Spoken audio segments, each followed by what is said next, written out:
Disc Priest Dungeon Guide's Mogu'Shan Palace Heroic Edition. Whether you're new to healing, new to the spec, or just feeling anxious about queuing up at 90, this guide is for you. Being washed up never was, I want to show you that anyone can do this and help you have fun and get the most out of your priest along the way. So with that, let's get started.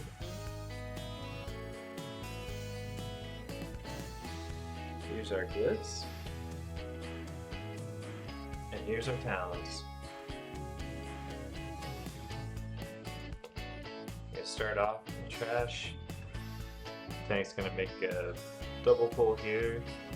Want to make sure we stay out of those storm clouds, and also I didn't do it here, but you should probably use your cooldowns to keep them up here. You see the damage is pretty heavy.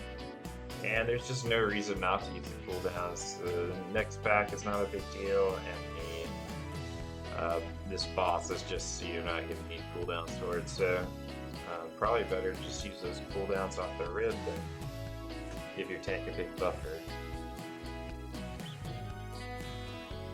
Tank gets a little low, but you top them up between pulls here.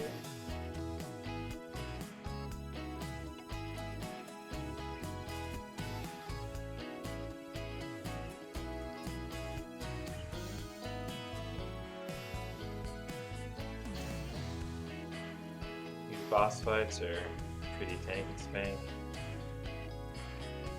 Get away with just healing with Atonement. If you want to, you can keep a shield on yourself for this guy. You cast a good old-fashioned con flag.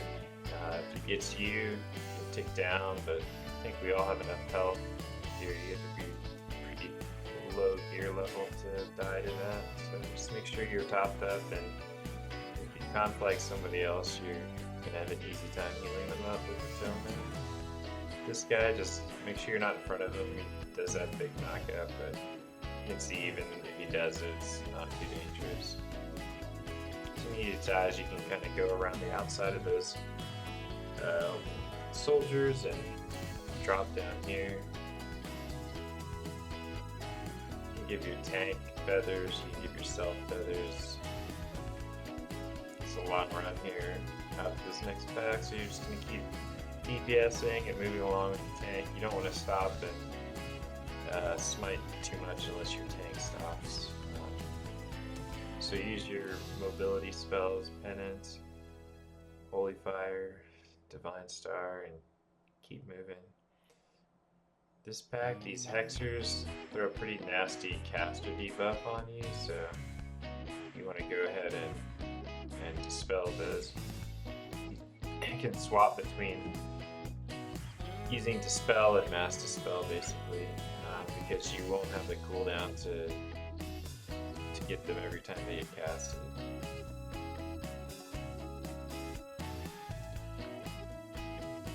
You see this tank let everything get spread out, which is not ideal. It takes a really long time to kill this. Much better if everyone stays in one spot. You can just AoE them all down, but it is what it is.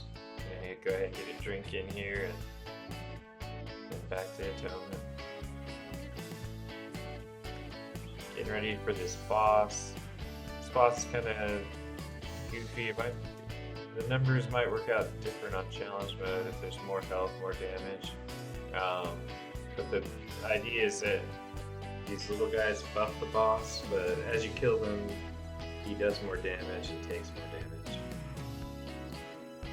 Here we're just tucking into this corner to get away from line of sight from the caster on the other side. You see that Hexer in the background.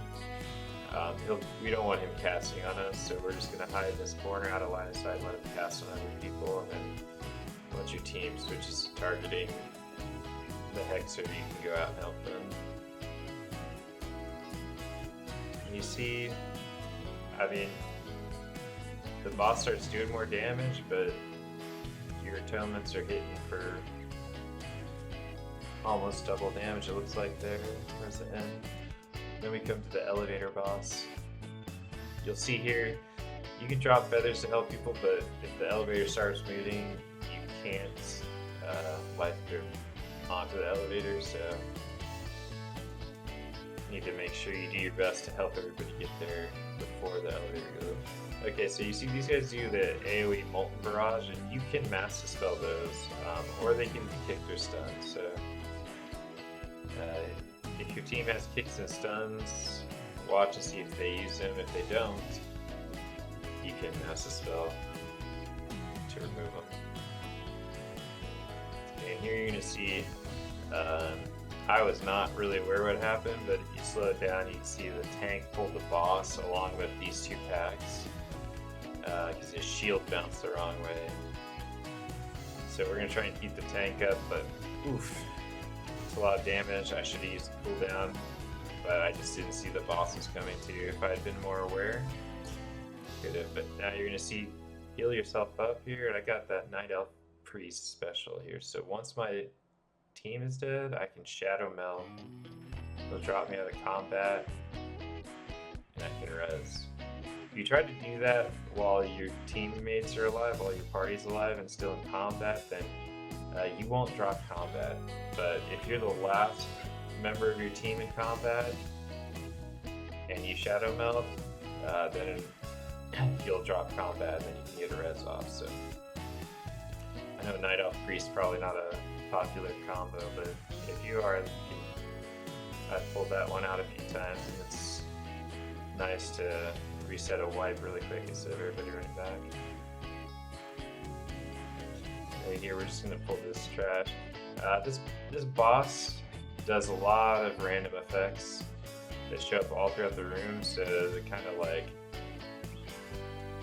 optimal strategies for the tank to get the boss over in this corner where you can't get hit by all that stuff, and now you just have to watch. He does a frontal shockwave, so you're going to be behind him, but then he also puts a ring of fire on the ground that blows up, and you can see like it does about half your life. So everyone, you can kind of afford to have your team eat it anyways, and then you just heal it up with the Tome and the Divine Star. But with that, we're done.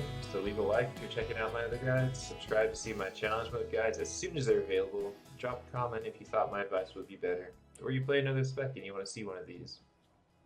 Peace.